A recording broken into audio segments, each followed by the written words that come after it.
Happy Saturday, everybody. A little bit of a special edition of the Arkansas Football Recruiting Report. Only thing special about it, Otis, is we're talking on Saturday instead of Sunday. As always, that's Otis Kirk. I'm Evan Kamiko. Otis, it's been a little bit since I know we've talked. You've been doing these segments every weekend with Jacob and the rotating crew, but let's get right into it. A really devastating week, to say the least, for Arkansas when it comes to guys going into the transfer portal. So I want to get this straight with you before we even start. The transfer portal does not officially open until Monday. Is that correct? Right. That's right. Yeah. Technically, yeah, they really haven't entered the portal. They're going just announced their intention. I know we've all written, myself included, that they're entered the portal, but technically, Monday's when they can. Yeah. So Monday is the official date when it actually opens. But like we've said, we've seen, some guys announce, some guys not announce, then announce again, and then officially kind of announce, and it gets broken. We'll get all into that. Let's start at the beginning of the week. The really first big hogs who put their names in the portal, Patrick Kutas and Isaiah Centennial, were either of those two a surprise for you, or were you kind of expecting that? Where's your head at on those two? Centennial was not a surprise. That's been a threat for 3 years now. I mean, that's been the talk of each year he's been here. That's been I don't want to use the word threat. I don't mean that derogatory. It's been a rumor, or that's been in the air for every year he's been here. Yeah. Let me word it that way. It's not threat. That sounds bad. I don't mean it that way to Isaiah. But Kudos, it was a surprise essentially because of what Sam Pittman said. He told us at a press conference one time that I'm not redshirting you for another team, am I? And he said no, and said no, I'm all hog. Well, I mean, something happened along the way. He wasn't all hog, So uh, that surprised me. I just didn't. You don't usually see someone, and I mean, we obviously got Sam's side of the story, but it just seems kind of weird that Kudus would say that and then hit the portal so fast, But I'll be honest with you, Evan, on this portal stuff. And I put this on Hogville, Facebook, and Twitter too, or X. There's nothing shocks me in this. There's just nothing shocks me in it. It just really doesn't. Uh, it just doesn't shock me anymore. It used to, but you start out you thinking, well, this is going to be for guys who's not playing, but now it's guys who play, start, and not. But one thing fans have got to learn, got to remember. I don't not necessarily learn, but remember this is not just Arkansas. This is happening all over the country. I mean, every year OU loses their starting quarterback to the transfer portal. It's not just Arkansas. I know people get frustrated and think, what's going on up there? The same thing's going on up here. It's going on everywhere else. They're just and people leave for different reasons. You can't just wipe. But one big reason they're leaving because the team went 6-6. Probably some are. I have no doubt some are, but you can't say that about everybody. I think for Luke House, for instance, I think he left because I think he wanted more targets. I really think he wanted more targets, Evan. And I haven't heard that. I mean, no one's told me that, but common sense tells me that he didn't get targeted that much, and I think he wants to be the focus of the offense a little bit more, and I think he should be because I talked to DJ Williams down there last year about him. And that kid's got Mackey Award winner on him, written all over him if he has a good season next year. And with Kudos, yeah, it did surprise a little bit. I mean, just in the sense from what Sam had said to what happened. So it did surprise me a little bit. Right, and then we kind of have two more players we'll get to, and then we'll move to the signing class and the guys coming in. Figured we'll start with the negative news, then get into the positive news. But two guys kind of left that I do want to talk about. The first is going to be Jalen Braxton. He's a guy that only played 2 games this season, was a freshman All-American last year, had really high hopes for this season, played against Oklahoma State, played very well in that game, and then we didn't see him the rest of the year, partially because of injury, but also partially because I think that injury led him to want to be in the portal. Again, I'm saying that because of just how everything worked out, not because I know anything, not because you know anything, but he's also another guy that really at the end of this isn't a surprise that he's in the transfer portal. Yeah, no, not to me. Once he didn't come back, and I did hear, I was told by a player on the team that he has a fractured kneecap. So I don't know if that's true or not. If that's true, that's the reason he didn't come back. But I just felt like once he didn't come back, it's been trending that way I think at least half the season that Jalen would leave. So that did not surprise me at all. I would have been surprised had he stayed, to be honest with you. And the last guy that I want to talk about for transfer portal wise, then we'll get into the signing class because there's a lot to discuss about the signing class, is going to be the most confusing guy. So around 2:15, I'll take you through the timeline really quickly. News broke yesterday that Josh Braun will be entering his name into the transfer portal by CBS Sports, 24/7 Sports, as well as on 3. And then about 2 hours later at 4, news got out from the same guys that he has withdrawn his name. So we don't know whether or not he is going to be in or not going to be in. I have seen reports online that he will be entering on Monday, but I at least could not confirm anything yesterday. Curious what you've heard on this situation. Again, that's why I wanted to start with the fact that the transfer portal officially opens on Monday. So we'll have a final answer on Josh Braun on Monday. What have you heard on his situation? Yeah, and I think he will re-enter or enter on Monday, not re-enter, but enter. Well, I think he will enter on Monday. He walked at senior day. And at the time, Sam said he was the one player who was walking at senior day that he'd like to have back. And so, at that time, but you thought maybe he was just going to go pro or something. You didn't really think of the transfer. Or I didn't anyway. I thought of when he's walked at senior day and he had another year of eligibility, I thought more of probably going to try the pros. I didn't really think about the transfer portal that much, to be honest with you. Maybe I should have. But for some reason, I just assumed he was going to go put his name in the draft and see what happened. Like a Bo Limmer got drafted in the 6th or 7th round last year, and he's starting for the LA Rams. He's playing well and beat out their number 1 free agent signee from the Detroit Lions at center. So I mean, anything could happen once you get. You think, well, no, he's probably not going to make it in pro, but once you get in there and if you get in the right team, the injuries happen and you get a break, anything can happen. So I thought that's what Braun was doing. But so it did surprise me a little bit when the portal broke, because like I said, maybe it's just me assuming that he was going to go pro. But once he walked in senior day, I didn't figure he was coming back, although Sam did want it. Now, he did say at the press conference at Missouri that, Arkansas still had one game to play. I know you put that post. I think that you put the post up. And so that, we got one more game. At least we got one more game to play.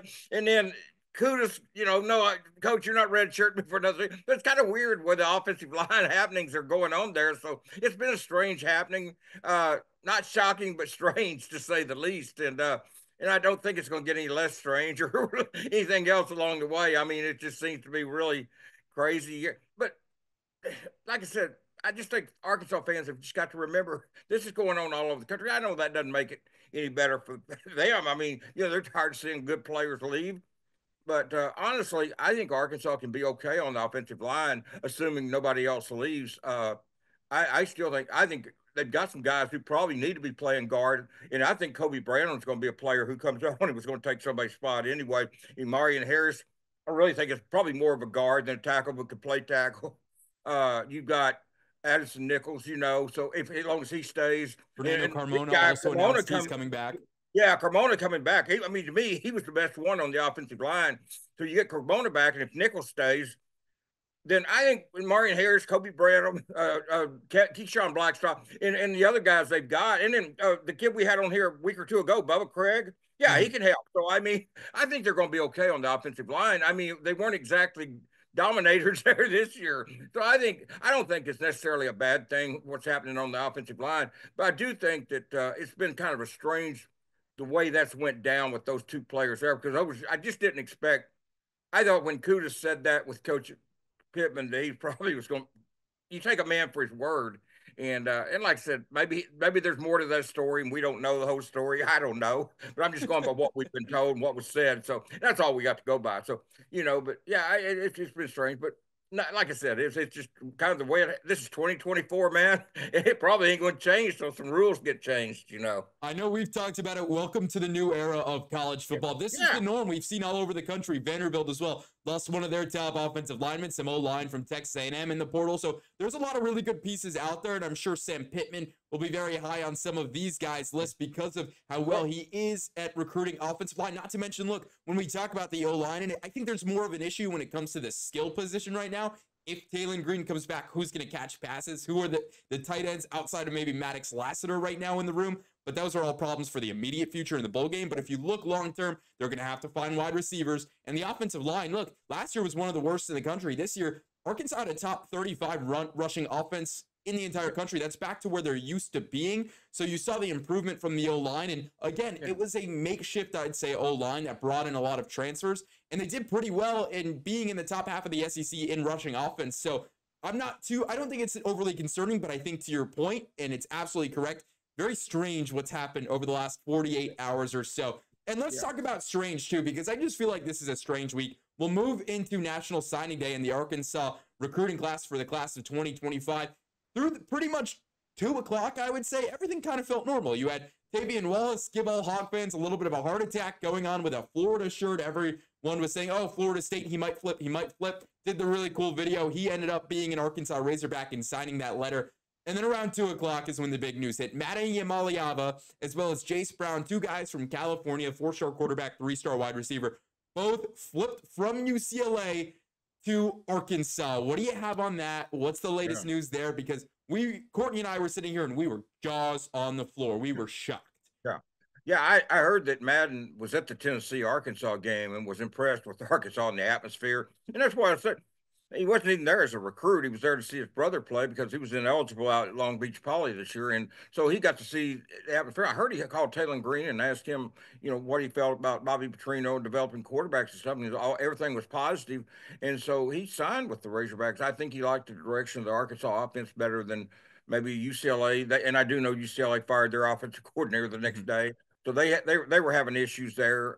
But yeah, it was a shocker. I mean, that had even those names had not even been linked to Arkansas by anybody that I'm aware of. I know I hadn't talked about them, and I don't think anybody else had either. I mean, I'm talking about before that day. Now that day it got out early. When coach, one of the coaches put out, "Get your popcorn ready." I knew who he was talking about at that point. I knew then. I'd been Coach Fishback.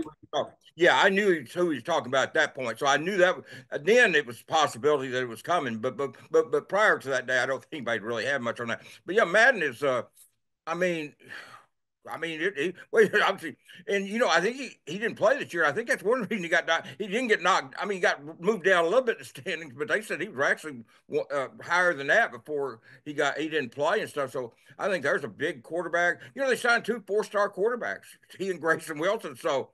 And then Jace Brown, for fans that want to know, he's 6'4", 200. But I have heard that they feel like he's going to grow into a tight end, Evan. He may grow into a tight end, is what I've been told. So that's the hope there. If not, they'll play him at wide receiver. But if he gets as big as they think they can get him, he's going to move to tight end, is what I was told. So we'll see how that works out. But either way, it doesn't matter because they need help at wide receiver. They need help at tight end. So wherever he plays, it's both their positions.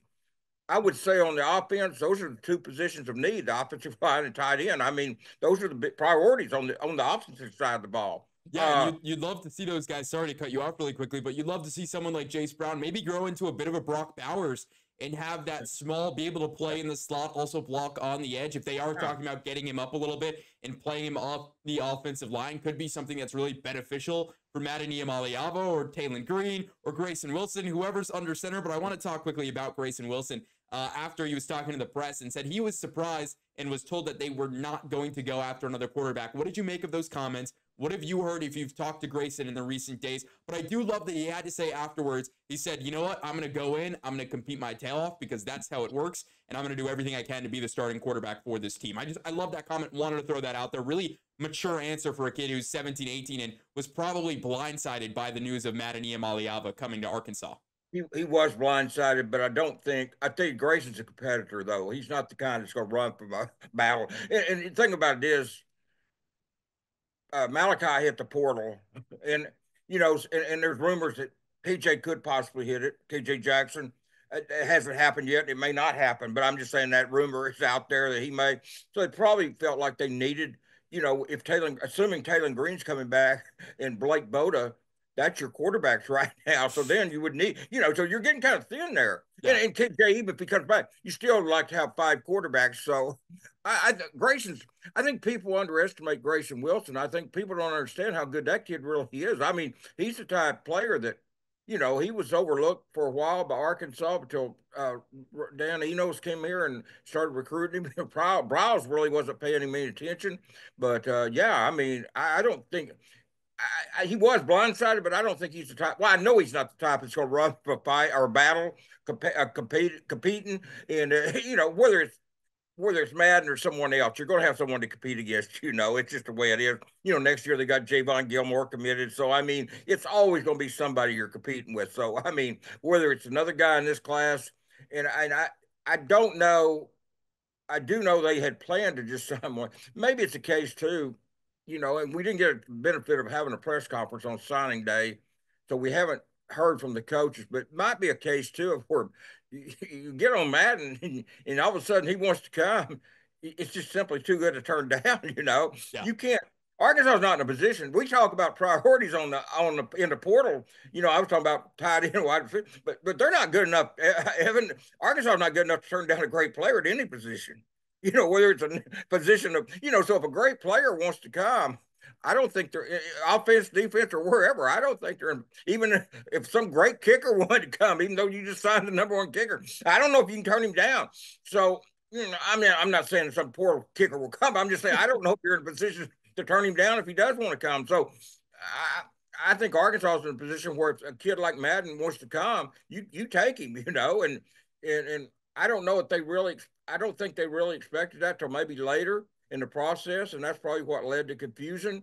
I don't think Arkansas just outright lied to Grayson. I think it was more of a deal where I think they really got on this kid late and probably didn't think they were getting him, and then all of a sudden it appeared they did get it, or they were going to get him, and then had a good chance to get him, and then they're going to get him. So yeah, it's interesting, but it makes for good competition. Like I said, whether it's him or whether it's Javon Gilmore, whether it's KJ Jackson, whoever, Taylor Green, there's going to be competition spot wherever whoever you are. So Grayson was going to have competition anyway he went. I think that's the way you'll look at it. He's a very mature kid. He got a ton of offers he didn't even advertise, Evan. Not how many kids in the country would do that and just look at me world we live in and get offers and didn't even put them out there because he was firmly committed to Arkansas.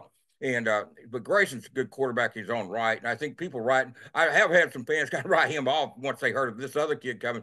I think they're making a mistake there. I think Grayson will hold his own, and I think you're going to see him. Depending on how this shakes out. I mean, heck, we could be talking about maybe one of these kids here, one of those two being the backup quarterback if KJ Jackson did truly leave, which he hasn't. And I'm not trying to start a rumor. I'm just telling you some things I've heard. And and like I said, in this day and age, I think it's a possibility anybody could leave. It's just kind of the way it is, man. I mean, I wouldn't bet my life on. I don't feel good enough about anybody saying. I mean, even the kids that said they're saying. I remember Jordan Dominic a couple of years ago said he was returning to Arkansas. A week or so later, he goes to Colorado. So I mean, heck, nothing's written in stone on this stuff, man. You put everything in pencil with a good eraser, sit there to rewrite, So. But I do think getting Xavier Sorey, Cameron Ball, and some of those guys back, Corona, I think that was really big, Evan. I think sometimes we forget about that too and look too much at who's leaving and maybe not who's staying, And I think I tell you, Quincy Rhodes Jr. Yeah, is a player. I was going to say him and Caleb James just posted as well. That may not cause excitement with a lot of people, but let me tell you, I saw that kid in high school. Let me tell you, Quincy Rhodes could play. And he's an edge, defensive end edge. And I'm telling you, I look for him to probably start the bowl game. And I don't know. I mean, I think he's going to have a great career at Arkansas. I really do. I like Quincy Rhodes. And I don't think that's got enough publicity either, the fact that he's coming back, because people haven't seen him and really don't know that much about him. But we're talking about a 6'7" defensive end that can run. And I just think I think he's going to be a good player for the Hogs. And I think he'll show wherever they go, Liberty Bowl, Birmingham Bowl, or whatever bowl they go to. I think he'll show it in the bowl game. Yeah, excited for him. Charlie Collins also really interested to see him get an opportunity as well. So there's some young names that'll be really kind of I wouldn't say like a major league farm system, right? It's kind of like the AAA or the twos or the threes, really getting their first opportunity to show what they have in that bowl game, whether it be Birmingham, which is where I am going to soft predict Birmingham right now. I think that's where they're going to end up going. The Gasparilla Bowl, I've seen Memphis, or the Texas Bowl. Who knows where it's going to be? Otis, before we go, we'll get into your bowl prediction in just a second. But to wrap up on this signing day class, curious, any other big names that the Hogs got that you want to reinforce? I know we've talked about these guys plenty over the last couple of weeks and really the last couple of years, but who else really stood out to you as we got about 5-6 minutes left? Yeah, Cameron Settles had a big game last night in the state championship game, named the MVP. That's a kid that I really like. He got an interception on defense, rushed for 100 and some odd yards, two touchdowns. Had a big game. Cameron Settles, I love him. We had him on here, and I said I loved him a lot. I mean, I really do like him. I like that kid a lot, and we had him on here. I think kid that got beat last night in the state championship game over in Oklahoma was Blake Cherry at Owasso. They beat Bixby earlier in the season, but Bixby came back and beat them last night. But Blake Cherry's I've talked to him in person. He's like 6'5", 6'6", 295, 300 pounds, Evan. Big offensive lineman. I don't know that he'll play immediately, but certainly by his second year, he's a kid that can come in and really give you a lot. Texas tried to get Caleb Bell. He stayed with the Hog. Kevin Otis. Kevin Otis was a high star, 4-star, and he committed to Arkansas and got bumped down to a 3-star for some reason with at least one service. And I don't understand that because he did nothing on the field. He played for a state championship down there. I think the kid we had on here from California, the big Gavin Garrison, the 6'7" tight end. It's even more important that we had him on here. We talked about you'll have Luke has, and you and a couple others, but now he's getting thrown in there. Monday they can start visits, not just a portal opening, but they will have Keyshawn Davila, the #1 cornerback in junior college. He's already taken 4 visits. He's going to visit Arkansas Monday and Tuesday, then make a decision. #1 cornerback from Northwest Mississippi Junior College, Community College.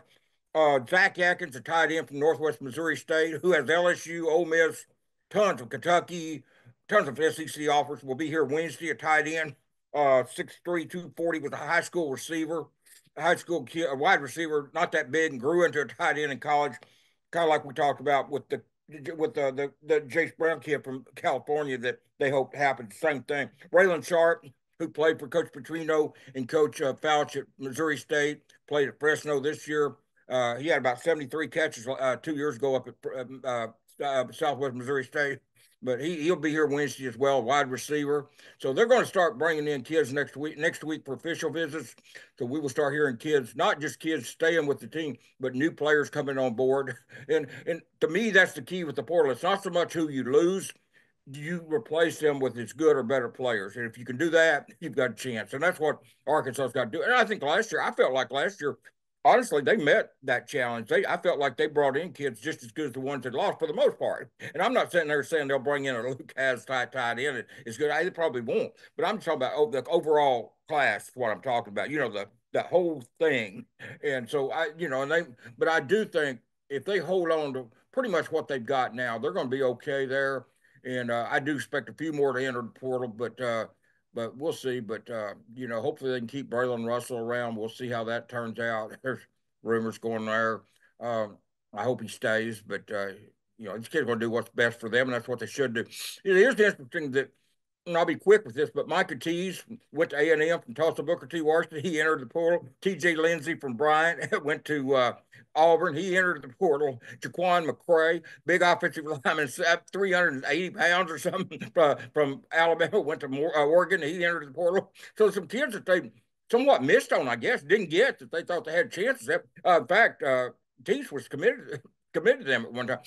Some of those kids, they're going to get another chance if they want another chance. I don't know if Pittman will go after him, but if he does, I would think he would. But if he does, they may get a second chance at some of these kids they've lost in the past year or two. So the portal taketh and it giveth. And now you want to start giving a little bit more than it's taking. So that's the key, and that's always the key to me is to get better players.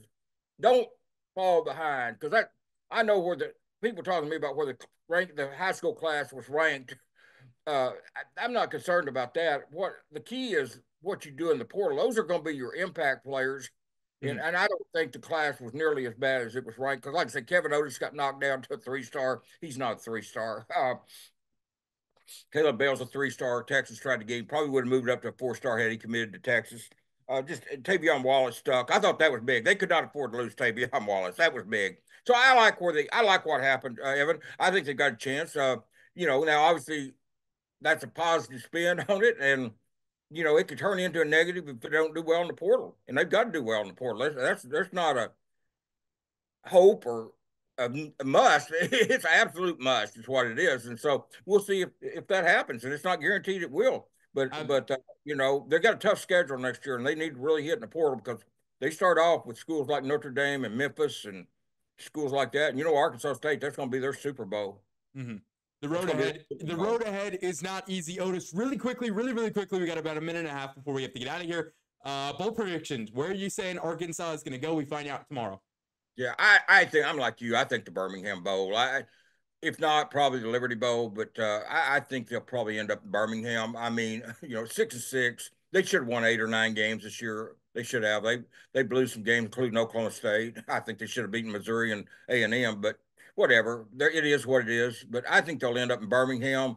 I've never been to the Birmingham Bowl. I've been to Texas. I've been to obviously been to the Liberty Bowl countless times, but I thought the Liberty Bowl might take them, Evan, simply because they know the East Arkansas fans will show up for them. They've done it in the past, but it may be Birmingham, and if it is, I know that's not the first choice. Well, for that matter, it's not the first choice, but for that matter, the Liberty Bowl is not your first choice. You go into the season, so that's all stuff. It's but you just got to make the best decision. I think it's going to be exciting in the sense that we're going to see a lot of players like Quincy Rhodes, Kobe Branham. Guys are going to get a chance to shine that we really haven't seen that much of leading up to the point. And they beat Kansas two or 3 years ago over in the Liberty Bowl when Kansas had most of their players and Arkansas was missing a bunch and still managed to find a way to win that game. Yeah, it should be fun. We'll find out tomorrow. That's going to do it for your Arkansas Football Recruiting Report. For Otis Kirk, I'm Evan Camico. We'll see you all back here next Sunday.